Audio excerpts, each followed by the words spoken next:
Good morning, everybody, and welcome back to my channel. So, today we are going to do chapter number 2 of SST Natural Resources, Land, Soil, and Water. So, let's start it. First of all, what is the meaning of natural resources? Natural resources means the resources which occur naturally in the nature. These are called natural resources, okay? Like land, soil, and water, okay? Next. Earth is a unique planet in the solar system. जो अर्थ है वो एक unique planet है। बहुत ज़्यादा unique है अर्थ हमारे पूरे सोलर सिस्टम में। लाइफ पॉसिबल होती है अर्थ के ऊपर बिकॉज ऑफ फोर्स फेयर्स जो हैं हमारे जो हैं lithosphere, atmosphere, hydrosphere and biosphere. Okay, ये लाइफ पॉसिबल है बिकॉज ऑफ दीज फोर्सफेयर्स। कौन कौन से? Lithosphere, atmosphere, hydrosphere and biosphere. Okay, earth surface is divided into two parts. जो अर्थ का जो सरफेस है वो टू पार्ट्स में डिवाइड होता है, एक लैंड और एक वाटर, राइट। जो लैंड होता है वो 30% कवर करता है of the total surface of the earth.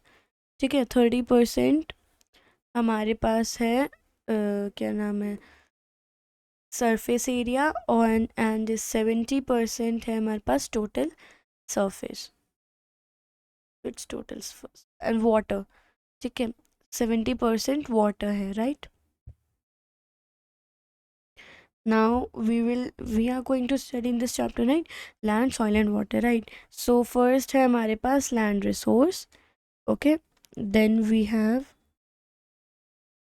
then we'll study about soil resources, and then we will be at last we will be studying about water resources.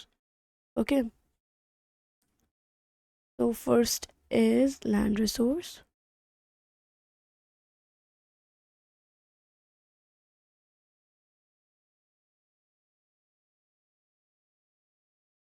The most important natural resource, जो सबसे important natural resource है upon which all human activities based is land. वो सबसे important natural resource जिसके ऊपर सारी जो human activity है वो बेस्ड है, वो है land. Okay, it is used for growing crops. वो यूज़ होता है क्रॉप्स ग्रो करने के लिए, बिल्डिंग हाउसेस, ठीक है, constructing roads and railway tracks, establishing industries, grazing animals, mining etcetera. ये है examples, right. Land resources where it could be used, okay, for growing crops, building houses, constructing roads, railway tracks, establishing industries, grazing animals, mining, etc. Okay, in short, all human activities are related to food, shelter and clothing take place on land. मतलब जो और सारी human activities हैं वो किस पे take place करती है? सब कुछ लैंड पे एक टाइप से निर्भर करती, डिपेंड है सब के सब लैंड के ऊपर। Okay, lithosphere consists of loose surface material called soil. अब जो लिथोस्फेयर होता है, अच्छा देखिए, जो लिथोस्फेयर होता है ना वो होता है रिलेटेड टू लैंड। एटमॉस्फेयर मतलब होता है जो हमारा ऊपर जो एटमॉस्फेयर होता है, द विंड लाइक, और hydrosphere means related to water, and biosphere means मतलब होता है जो लैंड हो गई, लाइक पूरी अर्थ टाइप ऑफ कह सकते हैं। Lithosphere consists of loose surface called soil. So अगर पूछे कि lithosphere consists of what, soil से lithosphere consist of loose soil surface material called soil. Okay, it is a combination of organic and inorganic matter. ये combination होता है organic और inorganic matter का, ठीक है। अब ऑर्गेनिक और इनऑर्गेनिक के बारे में हम लोग अब पढ़ेंगे। The organic component which consists of dead and decomposed parts of animals and plants is called as humus. Humus क्या होता है? जो डेड प्लांट्स एंड एनिमल्स होते हैं, ठीक है, और उनको हम लोग कहते हैं ह्यूमस, ठीक है। और फिर जो इनऑर्गेनिक कंपोनेंट हो गया, formed by the rock particles, जो रॉक पार्टिकल से बने होते हैं, मिनरल से बने होते हैं, जैसे कि लाइम, आयरन एट्सेट्रा, ठीक है। Soil is formed as a result of long continued weathering process of rocks. It also contains water and air which occupy its pore spaces. अब हमने ऑर्गेनिक एंड इनऑर्गेनिक मैटर के बारे में पढ़ लिया. Organic मतलब होता है जैसे जो डेड एंड डिकम्पोज एनिमल्स होते हैं वो ह्यूमस बनाते हैं, ठीक है. उसका एक एग्जांपल है, मतलब ऑर्गेनिक मैटर का एग्जांपल है, ठीक है, ह्यूमस. और फिर जो इनऑर्गेनिक कंपोनेंट है वो है होता है रॉक मटेरियल से बना होता है, मिनरल से बना होता है, जैसे कि आयरन हो गया, ठीक है, लाइम हो गया, ठीक है. सॉइल वो फॉर्म होती है किससे, लॉन्ग कंटिन्यूड वेदरिंग प्रोसेस. हमने पिछली क्लास में या फिर पढ़ा था, ठीक है, वेदरिंग प्रोसेस. वेदरिंग मीन्स जब एक सॉइल के ऊपर या तो कंटिन्यू वाटर लगता रहता है, ठीक है, उससे वो जो होता है रॉक मटेरियल होता है वो छोटा छोटा पीसेस में होने लग जाते हैं, फिर उससे सॉइल बन जाती है, राइट. ऐसे होता है, ठीक है. It also contains water and air which occupy its pore spaces. वो क्या कंटेन करता है, वाटर और एयर, जो क्या ऑक्यूपाई करता है, पोर स्पेसेस, जो खाली प्लेसेस होते हैं, right. About 90% of the world population is inhabited in the plain areas of alluvial soil of the tropical and subtropical areas. About 90% जो लोग होते हैं वो कहाँ रहते हैं, एलुवियल सॉइल्स में, मतलब प्लेन एरियाज में रहते हैं, क्योंकि it is very easy to live here, right. Which has alluvial soil, right. Means मतलब एलुवियल सॉइल मतलब होते हैं बिल्कुल खेती योग्य सॉइल, उसको हम लोग कहते हैं एलुवियल सॉइल्स, ठीक है. And of the tropical and subtropical areas. Plain areas को हम लोग tropical and subtropical areas भी कह सकते हैं, ठीक है. These are the areas of intensive crop cultivation with high yields. ऐसे एरियाज में हाई हाई मतलब हाई इंटेंसिव क्रॉप्स कल्टिवेशंस होते हैं, ठीक है. All these area support dense population. यहाँ पे ऐसे ऐसे जगहों पर बहुत ज़्यादा पॉपुलेशन होती है, right. In contrast sparse population is seen in the areas of high altitudes, deserts and equatorial forest regions where slopes are steep. Temperature is either too hot और टू कोल्ड. आपको पॉपुलेशन बहुत कम लगेगी जहाँ पर क्या नाम है, टेम्परेचर बहुत ज़्यादा हॉट होता है, कोल्ड होता है. डेजर्ट्स वाले एरियाज़ में, इक्वेटोरियल फॉरेस्ट रीजन्स में, जहाँ पे स्लोप होते हैं, स्नोफॉल होती है, राइट. ऐसे जगहों पर, राइट, वहाँ पे बहुत कम लोग दिखेंगे आपको. और जहाँ पे सॉइल थिन होती है और इनफर्टाइल होती है, जो सॉइल है वहाँ पे बहुत ज़्यादा पतली लेयर ऑफ सॉइल होती है, राइट. और वहाँ पे बहुत ज़्यादा इनफर्टाइल होती है सॉइल, बिल्कुल वहाँ पे खेती नहीं हो सकती. These areas are inhabited by people who are engaged in hunting, gathering, fishing and shifting agriculture. ऐसे लोग वहाँ पर रहते हैं जहाँ ऐसे लोग वहाँ पर इसलिए रहते हैं जो मतलब जो हंटिंग करते हैं, गैदरिंग करते हैं, फिशिंग करते हैं और शिफ्टिंग एग्रीकल्चर करते हैं, right. Now we will study about the topic land use. What is the meaning of land use? Means how is land used? It is called land use, right? Land is used for various purposes like cultivation of crops, building houses, construction of roads, railway, grazing animals. ठीक है. It is commonly known as land use pattern. Okay, ये question आ सकता है, what is land use pattern? So land use pattern means सबसे पहले हम लोग ऐसे स्टार्ट करेंगे. Land is use for various purposes such as cultivation of crops, building houses, construction of roads, railways, grazing of animals. उनको this is commonly known as land use pattern. Will write like this, okay. The percentage of land used for various purposes varies from one region to another. जो percentage होती है of land जो use होती है काफ़ी purposes में एक reason से अनदर के लिए, ठीक है. जो द यूटिलाइजेशन जो crops the utilization of land, जो लैंड की जो हम लोग यूटिलाइज कर रहे हैं वो डिटरमाइन होते हैं बाय कंटिन्यूस इंटरप्ले, आपस में प्ले बाय फिजिकल फैक्टर्स, जैसे कि रिलीफ हो गया, soil Okay, relief, soil, climatic condition, mineral resources and etcetera. ठीक है. एंड द ह्यूमन फैक्टर्स जैसे कि डेंसिटी ऑफ पॉपुलेशन हो गई, ये ह्यूमन फैक्टर्स है. ठीक है. और the technological and social requirements of the people. Okay. The study of land use pattern is important. जो स्टडी होती है लैंड यूज़ पैटर्न की, वो बहुत ज़्यादा इंपॉर्टेंट होती है for economic planning of the nation. ताकि हम लोग अपने नेशन, हमारे जो नेशन है उसकी इकोनॉमिक प्लानिंग कर सके. ठीक है. वो हेल्प करता है in accessing shortcomings in the land utilization. Countries decide the land use according to their development goals and availability of natural resources. जो अदर कंट्रीज़ है वो पहले से ही डिसाइड करती हैं कि जो डेवलपमेंट अपने गोल्स और अवेलेबिलिटी नेचुरल रिसोर्सेज की. ठीक है. अकॉर्डिंग टू साइंटिफिक नॉर्म्स के अकॉर्डिंग 33 जो परसेंट होता है वो फॉरेस्ट का होना चाहिए. ठीक है. तभी इकोलॉजिकल बैलेंस हो पाएगा. लेकिन अभी के टाइम पे 31.6% जो एरिया है वो कवर है बाय फॉरेस्ट. ठीक है से. ठीक है. Out of this 93% of the forest are naturally occurring. ठीक है.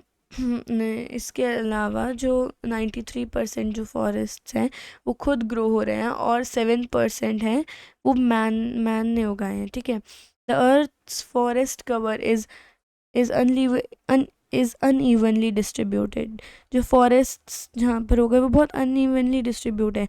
जैसे कि कई जगह पर बहुत कम फॉरेस्ट है और कई जगहों पर बहुत ज़्यादा फॉरेस्ट हैं. राइट. ओके. या with some countries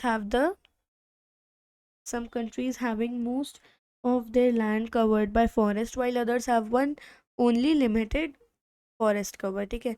ये बहुत important होता है for us to take initiative to conserve forests by discouraging deforestation and encouraging afforestation. हमारे लिए बहुत ज़रूरी है ऐसे इनिशिएटिव्स लेना टू जो कंजर्व करें हम लोग अपने फॉरेस्ट को और डिस्करेज करें डिफॉरेस्टेशन को और एफॉरेस्टेशन को एनकरेज करें. Do you no Suriname has the maximum forest cover in the world. जो सूरीनाम है वहाँ पर सबसे ज़्यादा फॉरेस्ट कवर्स है. ठीक है. India has the maximum arable land in the world followed by the United states and China. और इंडिया में सबसे ज़्यादा अरेबल लैंड है, मतलब खेती योग्य लैंड है सबसे ज़्यादा इंडिया में. The availability of land on earth is limited. Earth के ऊपर जो अवेलेबिलिटी ऑफ लैंड है वो बहुत लिमिटेड है. ठीक है. There is a conflict over the access of rights of this natural resource.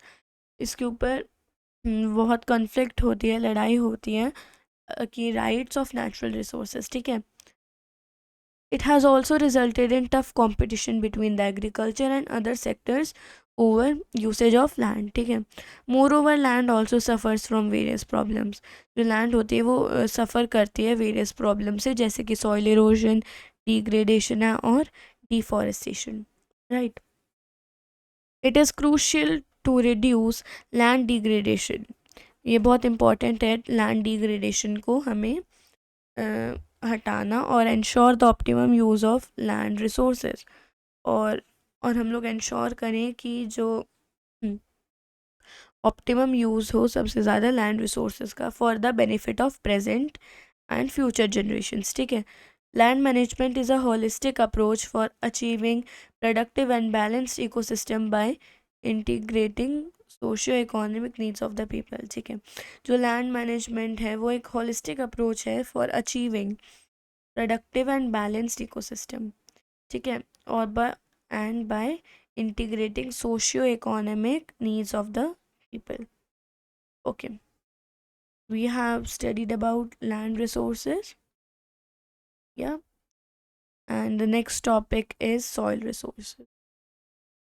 So, how much long it is?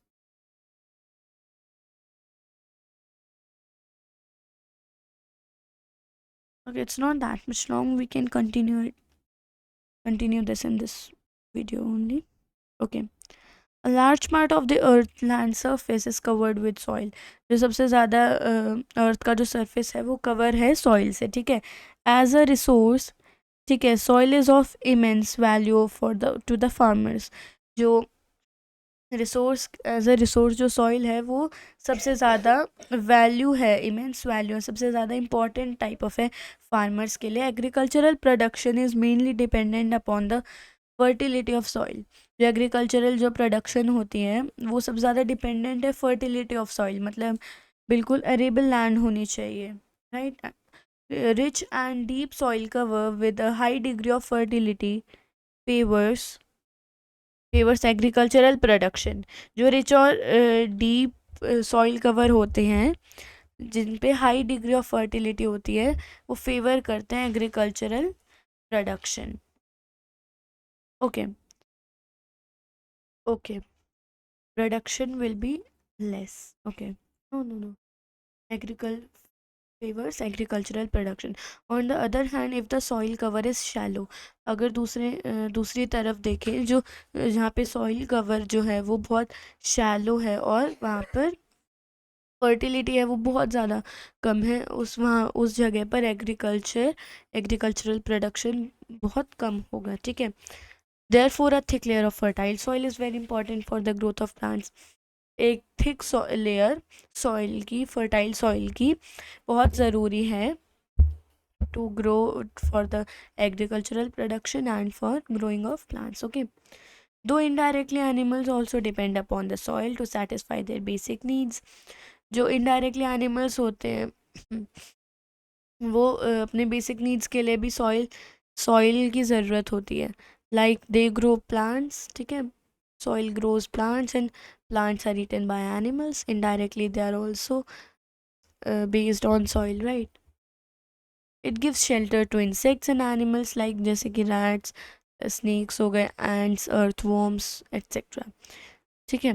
Soil is also used for making bricks and pottery. जो soil होती है वो यूज़ की जाती है for making bricks को बनाने के लिए और pottery के लिए, right?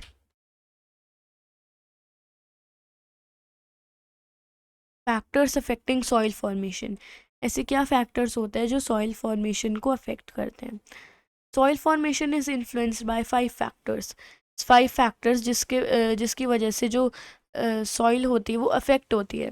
कौन कौन से होते हैं? The parent rock, the topography, the climate, the vegetation cover and time. Let us study each one of them. Okay. The first one is parent rock. The original rock from which the soil is formed by the process of weathering is known as parent rock. ऐसे original rock जो soil form करता है weathering के process से उसको हम लोग कहते हैं पेरेंट रॉक. जैसे कि द ब्लैक सॉइल हो गई इंडिया की, ठीक है, वो लावा रॉक से बनी है. मतलब एक टाइप से पेरेंट रॉक ऐसा जो सबसे जो स्टार्टिंग में जो रॉक होता है जिससे आगे आगे कर कर जो सॉइल बनती है उसको हम लोग कहते हैं पेरेंट रॉक, राइट. जैसे एक बड़ी सी रॉक है उससे फिर बहुत सारी मिट्टी बन गई, तो पेरेंट रॉक कौन सा हुआ? जो सबसे जो पहले जिससे मिट्टी बनी है उसको हम लोग कहेंगे पेरेंट रॉक, राइट. और जैसे कि ब्लैक सॉइल हो गई वो इंडिया की, वो लावा रॉक से बनी है, राइट. तो लावा रॉक क्या हुआ? एक पेरेंट रॉक हुआ, राइट. The topography. अब द टॉपोग्राफी मतलब क्या होता है? चलिए बढ़ते हैं. टॉपोग्राफिकल वेरिएशंस जैसे कि माउंटेन्स हो गए, हिल्स, प्लेट्यूज, ठीक है, उनको ठीक है, plains affect the thickness of soil. वो सॉइल की थिकनेस को अफेक्ट करते हैं. जैसे कि इन माउंटेन्स के रीजन में जो स्टीप स्लोप्स होती हैं, थिक लेयर ऑफ सॉइल होती है, वो बहुत ज़्यादा शैलो होती है और थिन होती है. और दूसरे साइड में जहाँ पे जेंटल स्लोप्स होती हैं वहाँ पे जो सॉइल कवर होता है वो थिक होता है और डीप होता है. जो सॉइल कवर होता है ना वो हमेशा थिक होता है प्लेन्स में. जैसे कि जो नॉर्दर्न प्लेन्स ऑफ इंडिया हैं हैव थिक सॉइल कवर, वहाँ पे सॉइल कवर थिक है एज कम्पेयर टू हिमालयस, ठीक है. Even with mountains, reverse, valley also have thick soil cover. मतलब टोपोग्राफिकल वेरिएशंस मतलब एक टाइप से ऐसे वेरिएशंस कि मतलब जैसे कि कहीं पर बहुत ज़्यादा थिक सॉइल है, कहीं पर बहुत ज़्यादा थिन सॉइल है, जहाँ पे कम स्लोप्स हैं वहाँ पर थिक सॉइल है, जहाँ पे ज़्यादा स्लोप्स हैं, जहाँ पे जेंटल स्लोप्स हैं वहाँ पे थिक सॉइल होगी, और जहाँ पे स्टीप स्लोप्स हैं वहाँ पर वो बहुत मतलब बहुत शैलो और थिन होगी, right? Okay, the next is climate. Obviously, climate affects the formation of soil. Like जैसे sometimes rain और extreme heavy rainfall हो गए, soluble rock material हो गया, ठीक है। सबसे पहले क्लाइमेटिक फैक्टर्स जैसे कि temperature of rainfall soil affect the soil formation in the areas of high rainfall. जहाँ पे एरियाज जिनमें बहुत ज़्यादा हाई रेनफॉल होती है वहाँ पे वहाँ का एक्सट्रीम टेम्परेचर होता है, ठीक है। वहाँ पे रॉक्स इजीली वेदर हो जाते हैं, क्योंकि बार बार जब उसके ऊपर कंटिन्यूसली वाटर लगता रहता है वहाँ पर वो अपने आप वेदर होना स्टार्ट हो जाती है, वेदरिंग प्रोसेस स्टार्ट हो जाता है। जैसे कि राजस्थान में एक्सट्रीम टेम्परेचर होता है डे और नाइट में, तो रिवर जो रॉक्स होते हैं वो एक्सपैंड और कॉन्ट्रैक्ट होती हैं, जिसमें क्विक फॉर्मेशन ऑफ सॉइल हो जाता है, ठीक है। ऐसे रीजन में जहाँ पे बहुत ज़्यादा हैवी रेनफॉल हो गई, सॉल्युबल रॉक मटेरियल हो गया, वो इजीली डिसॉल्व हो जाते हैं और वॉश हो जाते हैं by the running water, this thus it affects the soil formation, right. वो अफेक्ट करता है फॉर्मेशन ऑफ सॉइल।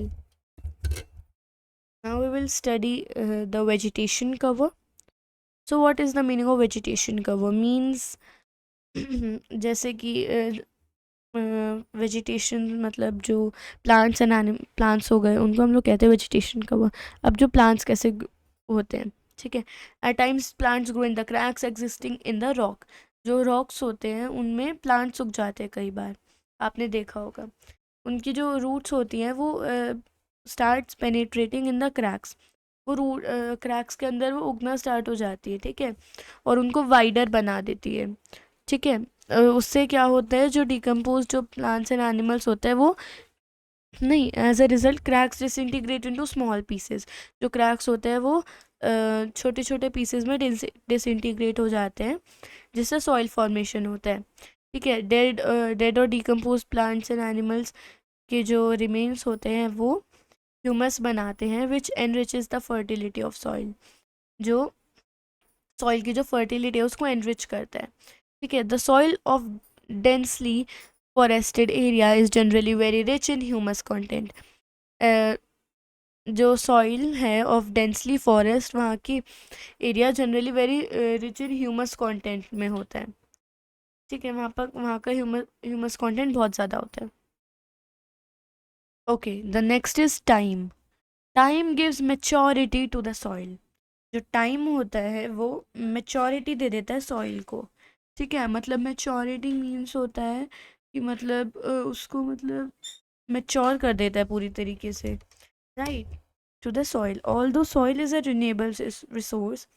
जो सॉइल है वो एक रिन्यूएबल रिसोर्स है, yet it takes thousands of years, but it takes thousands of years to develop a thin layer of soil on the earth surface, ठीक है। जैसे कि जो नाइल डेल्टा है और जो किससे फॉर्म हुआ है, formed by the Ganga and Brahmaputra reverse, have very deep and fertile soil. वहाँ पर बहुत ज़्यादा डीप और फर्टाइल सॉइल है, right. Fertile soil is essential for agriculture. जो वहाँ की फर्टाइल सॉइल है वो ज़रूरी है, एसेंशियल है फॉर द एग्रीकल्चर के लिए। और ये मेंटेन और वो हेल्प करती है मेंटेन करने के लिए food security of the world, ठीक है। but it has been observed that the fertility of soil is severely damaged by the erosion। जो क्या नाम है, बट जो सॉइल की फर्टिलिटी है वो डैमेज हो चुका है, इरोड हो चुका है, right.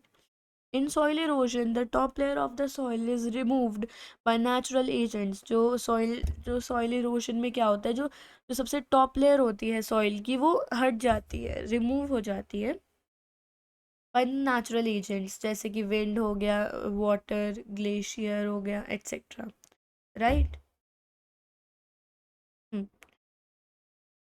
etc. and by mankind unwise actions.